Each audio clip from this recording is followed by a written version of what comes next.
మానవుడు అయిపోయిన దాన్ని గురించి తర్వాత చింతిస్తాడు. చింతతో తాను నశిస్తాడు. పాండవుల రాజ్యం అపహరించడం అనే పనిలో లాభం ఉండదని నీకు తెలుసు కదా. పాండవుల రాజ్యం అపహరించావే, దొంగతనం చేశావే, మోసగించావే, అది బాగుంటుందే? తెలిసి కూడా ఇది ఉచితమా, అనుచితమా, మంచిదే, చెడ్డదా అని అప్పుడు నువ్వు ఆలోచించలేదు. మన మధ్య యుద్ధం వద్దు అని పాండవులు చాలాసార్లు అనేక విధాలుగా మొత్తుకున్నారు, చెప్పారు. కానీ నువ్వు ఆ మాటలను పుత్రమోహం వల్ల వినలేదు. నీ కారణంగానే ఇలా ఘోరమైన నరసంహారం జరుగుతోంది. అదంతా గత విషయమయ్యా. ఇక దానికై దుఃఖించకు. ఎందుకు దుఃఖిస్తావు? వదిలేసాయి. జరిగిన యుద్ధం వృత్తాంతాన్ని చెబుతున్నాను, విను. తెల్లవారింది. తర్వాత కర్ణుడు దుర్యోధనుడు వద్దకొచ్చి ఇలా అన్నాడు: ఓ మహారాజా, ఈ రోజున నేను అర్జునుడితో యుద్ధం చేస్తాను. నేను అతడిని అంతం చేస్తాను, లేదా అతడే నన్ను అంతం చేస్తాడు. రాజా, నాకు అర్జునుడికి అనేకమైన పనులు రావటం వల్ల ఇంతవరకు మాకు యుద్ధభూమిలో ద్వంద్వ యుద్ధం జరగలేదు. ఆయన వచ్చే లోపల ఇంకొక ఆయనకు పని పడేది, నాకేదో పని పడేది. ఇద్దరు ఎదురు బదులు అయ్యాము, కానీ కొట్టుకోలేదు. ఇప్పుడు కొట్టుకుంటాం. ఇక నేను యుద్ధంలో అర్జునుడిని చంపకుండా తిరిగి రానంటే అదే కదా, తిరిగి రాను, అంతే కదా. ఇప్పటికే మన పక్షంలో మహావీరులు మరణించారు. నేను యుద్ధం చేస్తూ ఉండగా నాకు ఇంద్రుడిచ్చిన శక్తి ఆయుధం నశించింది. ఇప్పుడు నా మీదకు అర్జునుడు తప్పకుండా యుద్ధానికి వస్తాడు. శక్తి ఆయుధం నా దగ్గర లేదే. అయ్యో, అన్యాయంగా శక్తి ఆయుధం ఆ రాక్షసుడి కోసం నాశనం చేసుకున్నానే. నాకు అర్జునుడికి సమానంగా దివ్యాస్త్రాలు ఉన్నాయి, కానీ ఏనుగు లాంటి పెద్ద శరీరాలను ఛేదించటంలోనూ, వేగంగా అస్త్రాలను ప్రయోగించటంలోనూ, దూరంగా ఉన్న లక్ష్యాన్ని ఛేదించటంలోనూ, చక్కగా యుద్ధం చేయటంలోనూ, దివ్యాస్త్రాలను ప్రయోగించటంలోనూ అర్జునుడు నాకు సమానమైన వాడు కాడు, అబ్బో అని చెప్పుకుంటున్నాడు. రాజుగారికి సమాధానం చివరి రోజు చేస్తామని చేస్తున్నాడు. ఆనందపడిపోతున్నాడు దుర్యోధనుడు.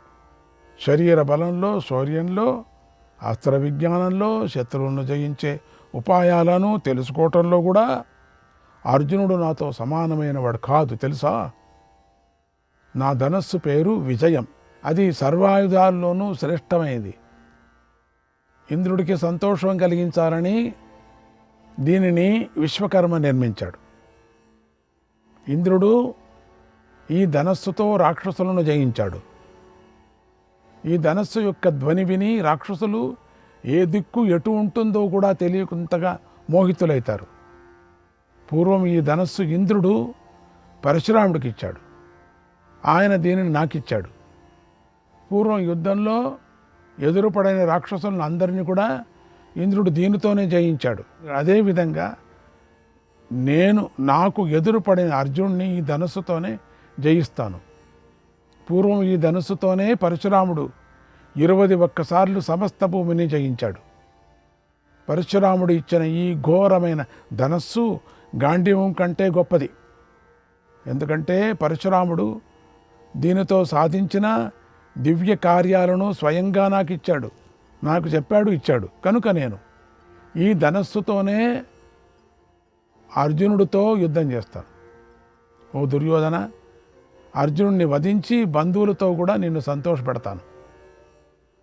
శత్రువులను మరణించగా పర్వతాలు, వనాలు, ద్వీపాలు, సముద్రంతో కూడినట్టు సమస్త భూమి ఈరోజు నీకు వశమైపోతుంది. అర్జునుడు కూడా చస్తే మిగతా వాళ్ళు చచ్చిపోతారు. నీ పుత్ర పౌత్రుడు పరంపరంలోనే ఈ భూమి స్థిరపడుతుంది. స్థిరంగా నీ పేరు ఎప్పటికీ ఉంటుంది. ధర్మాత్ముడైన ఆత్మవంతుడికి సిద్ధి లభించినట్లుగా నీకు సిద్ధి లభిస్తుంది. నేను ఈరోజు నీకు మేలు చేస్తాను, నీకు సిద్ధి ఇస్తాను. నాకు అసాధ్యమైనది లేదు, అసఖ్యమైనది లేదు. నీకు ఫలాన్ని అందిస్తాను. అగ్నిని చెట్టు తట్టుకోలేదు కదా, అలాగే అర్జునుడు నా వేగాన్ని తట్టుకోలేడు. అర్జునుడి కంటే నేను ఏ విషయంలో తక్కువ వాడినో ఈ సమయంలో నీకు తప్పకుండా చెప్పాలి. అతడి ధనస్సు యొక్క నారి దివ్యమైనది. అలాగే అతడి అమ్ముల పొదలు అక్షయాలై ఉన్నాయి. అతడి రథసారథి శ్రీకృష్ణుడు. నాకు అలాంటి వాడు లేడు. యుద్ధంలో అర్జునుడు ధనస్సుకు అపజయం లేదు. అది శ్రేష్టమైనది, దివ్యమైనది. అది గాంధీవ ధనస్సు. అది మహత్తరమైనది, ఉత్తమమైనది. నాది విజయమనే ధనస్సు, అది కూడా దివ్యమైనది. నేను ఈ విజయమనే ధనస్సుతో అర్జునుడి కంటే అధికమైన వాడిని నేను. ఇక దేనివల్ల అర్జునుడు అధికమయ్యాడో చెబుతున్నాను విను. రశ్మి గ్రాహశ్చ దాశార్హ సర్వలోక నమస్కృత అగ్నిదత్తశ్చ వై దివ్యః రథః కాంచన భూషణః. సకల లోకాలు నమస్కరించే శ్రీకృష్ణుడు అతనికి సారథిగా ఉన్నాడు. బంగారు ఆభరణాలు గల దివ్యరథాన్ని అతడికి అగ్నిదేవుడిచ్చాడు. అది బాణాదులతో ఛేదించడానికి వీలు కానిది. అతడి రథాశ్వాలు మనోవేగంతో పరిగెత్తుతూ ఉంటాయి. ధ్వజశ్చ దివ్యో ద్యుతిమాన్ వానరో విస్మయంకర. అతడి ధ్వజం దివ్యమైంది. అతడి జెండా మీద ఉండే వానరుడు ఎంతో ఆశ్చర్యాన్ని కలిగిస్తూ ఉంటాడు. కృష్ణశ్చ స్రష్టా జగతః రథం తమభిరక్షతి. జగత్తుకు సృష్టికర్త అయిన శ్రీకృష్ణుడు అర్జునుడి రథాన్ని రక్షిస్తూ ఉంటాడు. నాకు గల వస్తు సామాగ్రితో నేను అతడి కన్నా తక్కువగానే ఉన్నాను. అయినా నేను ఎక్కువే. అయినా పర్వాలేదు, నేను అర్జునుడితో యుద్ధం చేస్తాను. అయం తు సదృశః సౌరేః శల్యసమితి శోభనః సారథ్యం యది మే కుర్యాత్ ధ్రువస్తే విజయో భవేత్. ఒక్క మాట విను. యుద్ధానికి శోభను కూర్చేవాడు శల్యుడు. అతడు శ్రీకృష్ణుడితో సమానమైనవాడు. ఆ శల్యుడు గనక నాకు సారథ్యం చేస్తే నీకు తప్పకుండా విజయం లభిస్తుంది. ఆ శల్యుడిని యుద్ధంలో శత్రువులు తేలికగా జయించలేరు. ఆ శల్యుడు నాకు సారథి కావాలి. అంతేకాదు, గ్రద్ద ఈకలు గల బాణాలు బండ్ల మీద నా వద్దకు వస్తూ ఉండాలి. ఉత్తమమైన గుర్రాలు కట్టబడిన రథాలు నిరంతరం నా వెనుక వస్తూ ఉండాలి. ఇలా సామగ్రి అంతా ఉంటే నేను అర్జునుడి కంటే అధికుడిని అవుతాను. శ్రీకృష్ణుడి కన్నా శల్యుడు అధికమైనవాడు. అలాగే అర్జునుడి కంటే నేనే అధికుణ్ణి అయిపోతాను. శ్రీకృష్ణుడు గుర్రాల మనస్సులు తెలిసినవాడు. అలాగే శల్యుడు కూడా గుర్రాల మనస్సులు తెలిసినవాడు. ఆ మద్రరాజైన శల్యుడితో బాహుబలంలో సమానమైనవాడు ఈ లోకంలోనే లేడు. అలాగే అస్త్ర విద్యలో నాతో సమానమైన వెలుకాడే లేడు. అలాగే అశ్వహృదయాన్ని తెలుసుకోవటంలో శల్యుడితో సమానమైన వాడు లేడు. ఆయన కనుక సారథి అయితే కృష్ణ సారథ్యం కల, అది చాలా కష్టసారథ్యమైనది. అర్జునుడి రథం కంటే నా రథమే చాలా గొప్పది అవుతుంది. ఈ వ్యవస్థ అంతా జరిగితే నేను రథం మీద ఉండి అర్జునుడి కంటే ఎన్నో రెట్లు అధికుణ్ణి అయిపోతాను. ఓ మహారాజా, యుద్ధంలో నేను అర్జునుడిని జయిస్తాను. అలా అయితే ఇంద్రుడితో కూడిన దేవతలు కూడా నన్ను ఎదిరించలేరు. ఇదంతా నువ్వు నాకు చేయాలని కోరుతున్నాను. నా ఈ కోరికను తీర్చు. ఇక సమయాన్ని వృధా చేయకు. ఇలా చేస్తే నా కోరికను తీర్చినట్లు అవుతావు, నాకు సహాయం చేసినట్లుగా అవుతుంది. అప్పుడు యుద్ధంలో నేను చేసేది నువ్వు చూస్తావు, చూసి ఆనందిస్తావు. నాతో తలపడే పాండవులను నేను తప్పకుండా యుద్ధంలో జయిస్తాను. దేవదానవులు కూడా యుద్ధంలో నాతో తలపడలేరు. ఇక మానవులైన ఈ పాండవులు నా ఎదుట నిలబడలేరు అని వేరే చెప్పాలా అన్నాడు. అలా యుద్ధంలో శోభిస్తున్న కర్ణుడు అనగానే దుర్యోధనుడు ఎంతో సంతోషించాడు. అతడి మాటలను ఆదరించాడు. కర్ణుడితో ఇలా అన్నాడు, ఓ కర్ణ, నువ్వు కోరినట్లుగా నీకన్నీ సమకూరుస్తాను. అమ్ముల పొదలు నింపుకొని గుర్రాలు కట్టిన రథాలు నీ వెంట వస్తాయి. గ్రద్ద ఈకలు కట్టిన బాణాలతో నిండిన అండ్ బండ్లు కూడా నీ వెంట వస్తాయి. మేము మన పక్షంలో మిగిలిన రాజులందరూ నీతోనే ఉంటాం అన్నాడు. తర్వాత దుర్యోధనుడు అక్కడే ఉన్న మాద్రరాజు అయిన శల్యుడి దగ్గరికి వెళ్ళి ఆయనకి ఇలా చెప్పాడు అన్నాడు సంజయుడు. శ్రీకృష్ణాయ పరమాత్మనే నమః. 32వ అధ్యాయం. సంజయుడు ధృతరాష్ట్రుడికి ఇలా చెప్పాడు. ఓ మహారాజా, నీ కుమారుడైన దుర్యోధనుడు మద్రరాజైన శల్యుడి వద్దకు వెళ్ళాడు. ఎంతో వినయంగా ప్రేమగా ఇలా అన్నాడు. ఓ మద్రరాజా, ఆడిన మాట తప్పనివాడా, అదృష్టవంతుడా, శత్రువులకు బాధను కలిగించేవాడా, శత్రు సైన్య భయంకర యుద్ధవీరా, చక్కగా మాట్లాడేవారిలో శ్రేష్ఠుడా. అందుకని నువ్వు ఇప్పుడు కర్ణుడు చెప్పింది విన్నావు కదా. రాజులందరి మధ్యలో కర్ణుడు అడగగా నేనే నిన్ను స్వయంగా అడుగుతున్నాను. ఓ సాటులేని పరాక్రమవంతుడా, శత్రుపక్షానికి నాశనం కలిగించేవాడా, తల వంచి వినయంతో కర్ణుడికి సారథ్యం చేయమని నిన్ను యాచిస్తున్నాను. కనుక పాండవ వినాశనానికి నాకు మేలు కలగటానికి నా మీద ఉండే ప్రేమతో నువ్వు కర్ణుడికి సారథివి కా. అతడి రథాన్ని నడుపు. నువ్వు సారథివి అయితే కర్ణుడు నా శత్రువులను జయిస్తాడు. నువ్వు శ్రీకృష్ణుడితో సమానమైనవాడు. అబ్బా, నువ్వు తప్ప కర్ణుడి రథాన్ని ఎవడూ నడపలేడు. సపాఖి సర్వథా కర్ణం, సపాఖి సర్వథా కర్ణం, యథా బ్రహ్మా మహేశ్వరం, యథా చ సర్వతాపస్సు, యథా చ సర్వతాపస్సు, వార్ష్ణేయః పాతి పాండవం, వార్ష్ణేయః పాతి పాండవం, తథా మద్రేశ్వరాద్యత్వం రాధేయం ప్రతిపాలయ, రాధేయం ప్రతిపాలయ. బ్రహ్మసారథి అయి శివుణ్ణి రక్షించాడు. శ్రీకృష్ణుడు అన్ని ఆపత్ సమయాల్లోనూ అర్జునుడిని కాపాడుతున్నాడు. వాళ్ళిద్దరిది చూడండి ఎట్లా ఉందో. అలాగే నువ్వు కర్ణుడిని కాపాడు, రక్షించు. కౌరవ పక్షానికి భీష్ముడు, ద్రోణుడు, కృపుడు, కర్ణుడు, కృతవర్మ, శకుని, అశ్వత్థామ, నేను అనే 9 మంది వీరులను బలంగా ఉన్నాం. ఓ రాజా, ఇలా నా సేనలో ఈ 9 భాగాలు ఉన్నాయి. కానీ ఇప్పుడు భీష్మ, ద్రోణ భాగాలు లేవు. అయితే వారికి నిర్ణయించిన భాగాల కంటే వారు అధికంగానే నా శత్రువులను నాశనం చేశారు. అలాంటి వృద్ధులైన ఆ వీరులను యుద్ధంలో శత్రువులు మోసం చేసి చంపేశారు.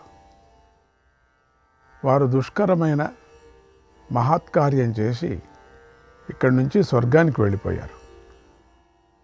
అలాగే ఇంకా ఇతర వీరుల యుద్ధంలో మరణించారు.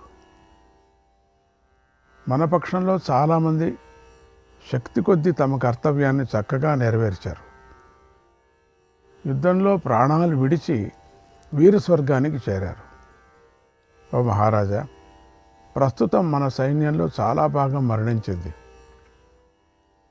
పూర్వం సంపూర్ణంగా ఉన్న నా సైన్యాన్ని అతి కొద్దిగా సైన్యం ఉన్న పాండవులనే నాశనం చేశారు. ఇక ఇప్పుడు చెప్పవలసింది ఏమీ లేదు. ఇప్పుడు మిగిలి ఉన్న నా సేనను ఆ పాండవులు చంపకుండా చూడు. ఇప్పుడు నీ కర్తవ్యాన్ని నువ్వు నిర్వహించు. యుద్ధంలో పాండవులు చంపగా మిగిలిన వీరుల్లో ఒక కర్ణుడొక్కడే మిగిలాడు. అతడొక్కడే నాకు ఇష్టమైంది చేయటానికి ఆసక్తి చూపిస్తున్నాడు. నువ్వు అతడికి నువ్వు సహకరించు. నువ్వు విశ్వంలో ప్రసిద్ధి మహారథుడు.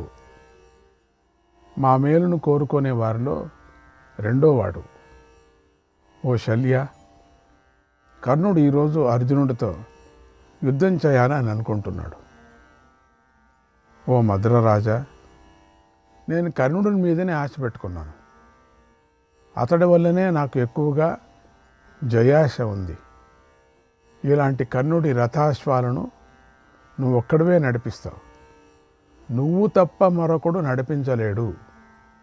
ఈ పనిని చెయ్యగలవాడు నువ్వు తప్ప మరొకడు ఈ భూమిలోనే లేడు. శ్రేష్ఠుడైన శ్రీకృష్ణుడు యుద్ధభూమిలో అర్జునుడి రథాశ్వాల పగ్గాలు పట్టినట్లుగా నువ్వు కూడా కర్ణుడి రథాశ్వాల పగ్గాలను పట్టు. తేన యుక్తో రణే పార్థః, తేన యుక్తో రణే పార్థః, రక్ష్యమాణశ్చ పార్థివ, రక్ష్యమాణశ్చ పార్థివ, యాని కర్మాణి కురుతే ప్రత్యక్షాణి తథైవ తత్, ప్రత్యక్షాణి తథైవ తత్. ఓ మహారాజా, శ్రీకృష్ణుడితో కూడిన అర్జునుడు కృష్ణుడి చేత రక్షించబడుతూ ఎన్నో గొప్ప పనులు చేశాడు. వాటిని మనం ప్రత్యక్షంగా చూశాం. పూర్వం ఏ యుద్ధంలో కూడా అర్జునుడు ఇలా శత్రువులను వధించలేదు. ఇప్పుడు శ్రీకృష్ణుడు తోడుగా ఉండటం వల్లనే ఎక్కువగా విజృంభిస్తున్నాడు, ఎక్కువగా మన సైన్యాన్ని వధిస్తున్నాడు. ఓ మాద్రరాజా, అర్జునుడు కృష్ణుడితో కలిసి మన సైన్యాన్ని ప్రతిరోజు తరిమి కొడుతూనే ఉన్నాడు. ఇప్పుడు కర్ణుడి భాగం, నీ భాగమే మిగిలి ఉన్నాయి కనుక ఈరోజు కర్ణుడితో ఆ భాగాన్ని ఒక్కసారిగానే నాశనం చేయి. అరుణుడితో కలిసి సూర్యుడి చీకటిని పోగొట్టినట్లుగా నువ్వు కర్ణుడితో కలిసి అర్జునుడిని జయించు. మీరు ప్రాతకాలంలో ఉదయించే సూర్యుల్లాగా ఉన్నారు. అటువంటి మీరు యుద్ధభూమిలో ఇద్దరు సూర్యుల్లాగా ఉదయిస్తూ ఉండటాన్ని చూసి శత్రువులు భయపడి పారిపోతారు. సూర్యారుణులను చూసి చీకటి నాశనం అయిపోయినట్లుగా పాంచాలురు సృంజయులతో కూడా పాండవులు నాశనమైపోతారు.